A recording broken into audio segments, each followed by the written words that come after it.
కర్ణాటక రాజకీయాల తరహా చూస్తే గనక రేవంత్ రెడ్డికి ఏ డోకా లేదు. కర్ణాటకలో అయితే గనక అటు డీకే శివకుమారు, ఇటు సిద్ధరామయ్యల మధ్యన పోరాటం. ఆ ఇద్దరిలో ఇద్దరికి సగం సగం ఇస్తామని ఇద్దరిని నమ్మించి ఫైనల్‌గా అధికారం హస్తగతం చేసుకున్న తర్వాత ఇప్పుడు ఎవరి వైపు అధినాయకత్వం ఉందో అర్థం గాకుండా ఇద్దరితో కలిపి ఆట ఆడుతూ ఇద్దరూ కలిసి తమ చుట్టూ తిరిగేలాగా చేసుకున్నది అక్కడ అధినాయకత్వం. అయితే రేవంత్ రెడ్డి విషయంలో ఆ ప్రాబ్లమ్ లేదు.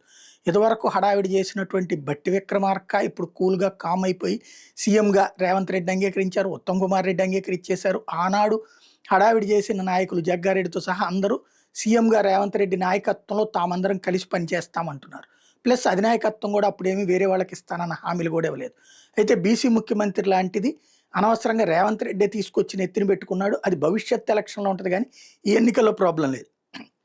ఓవరాల్‌గా రేవంత్ రెడ్డి అయితే ప్రశాంతంగా పనిచేసుకోవచ్చు. ఇప్పుడు ఆల్రెడీ తర్వాత జరిగినటువంటి 3 ఎన్నికల్లో గూడా అటు కంటోన్మెంట్ ఎలక్షన్ గావచ్చు, మొన్న జరిగినటువంటి జూబ్లీ హిల్స్ ఎలక్షన్స్ దాకా వరుస విజయాలు సాధించినటువంటి నేపథ్యంలో ప్రాబ్లమ్ లేదు. ఇక ధైర్యము, దానికి తోడు స్థానిక ఎన్నికల్లో 60% విజయాలతో అంతకుముందు 20% విజయాలు మాత్రమే సాధ్యమైనటువంటి దశ నుంచి ఏకంగా 60% విజయాలు సాధించడంతో రే రేవంత్‌కి అసలు తిరుగు లేకుండా పోయింది. ఇప్పుడు రాబోయేటటువంటి మున్సిపల్ కార్పొరేషన్ ఎన్నికల్లో గూడా ఖచ్చితమైనటువంటి విజయం సాధిస్తామన్నటువంటి నమ్మకం రేవంత్ రెడ్డికుంది.